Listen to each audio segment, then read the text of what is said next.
So we got Galatians 2:15 and 16. ESV reads, "We ourselves are Jews by birth and not Gentile sinners. Yet we know that a person is not justified by works of the law, but through faith in Jesus Christ. So we also have believed in Christ Jesus in order to be justified by faith in Christ and not by works of the law, because by works of the law no one will be justified." I think it's important to start off by asking ourselves some questions of the text, and we're going to do that right here in the commentary. So let's see if we can catch the gist of it. I don't know how far we're going to get tonight. I never do. But this particular section, 2:15 and 16, these verses, covers, if you can see me scrolling down through the screen, covers probably 2 or 3 pages before we start picking up the comments again on verse 19. Remember, this is not a verse by verse. I don't cover every verse. Instead, by design, I only hit the verses that I feel have historically carried a lot of baggage with them as they get tossed around between traditional Christian theology and between now traditional Messianic theology.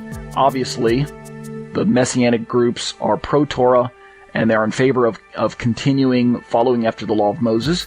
And obviously by now, most Christian groups are in favor of not following after the law of Moses, at least as is described by the Messianics as keeping the Sabbath, keeping kosher, following after the festivals, putting a mezuzah on your door, wearing tzitzit, some of the more visible signs of Torah observance that most of us are familiar with. In reality, both groups are following after Torah, and if you believe in Yeshua, name the name of Yeshua as Messiah, then you are keeping the central part of the Torah. So in reality, I try to be careful with the words I use.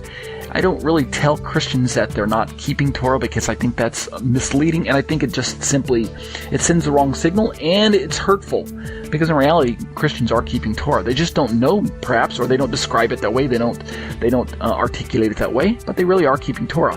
But they aren't actually following the parts that, this is going to sound really strange to some of you, but they aren't keeping the parts that, oddly enough, would make them resemble Jews or make them look Jewish if they were to actually do them. In other words, keep the Sabbath, keep kosher, practice circumcision, things like that. Those are the ones that make people look Jewish when you keep them.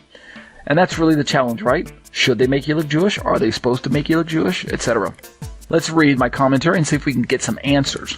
Comments to 2:15 and 16. And I hope that those of you who are following my commentary have followed me for a reasonable length of time, because you're going to find out now that this section, these few verses, are really a kind of a chair passage section.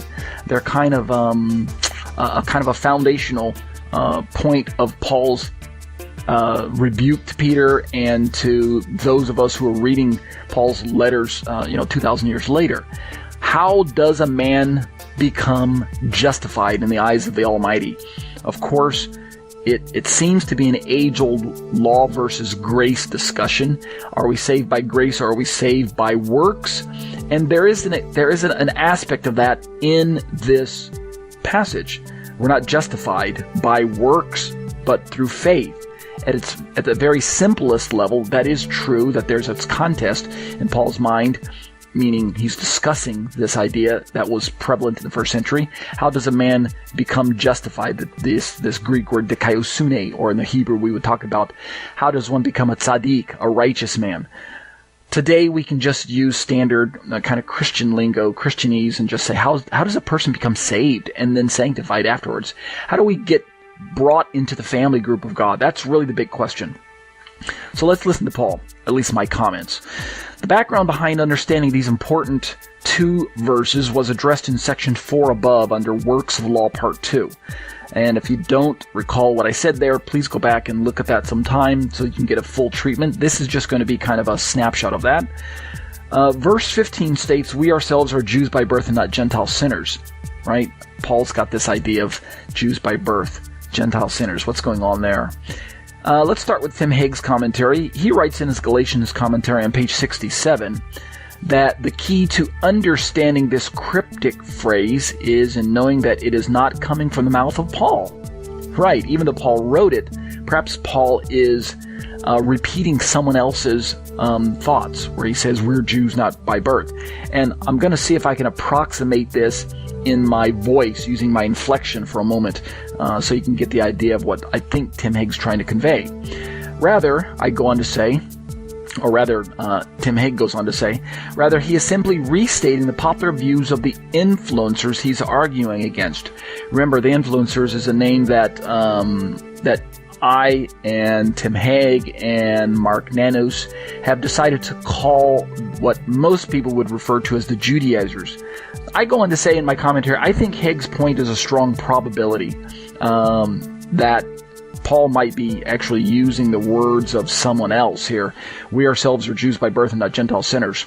To be sure, in Paul's day, to call a Gentile a sinner, right, was from a Jewish point of view kind of derogatory. It was something sha'ul likely would not have endorsed, and that's why I don't think it's Paul's words to say we're not Gentile sinners. Because Paul had a deep love for the Gentiles, especially after Yeshua opened his eyes to understand how the Gentiles fit into the program of God. So the established Judaic view of Gentiles, however, in Paul's day, allowed for them, the Gentiles, to be labeled by the, quote, authentic covenant members, end quote, as such.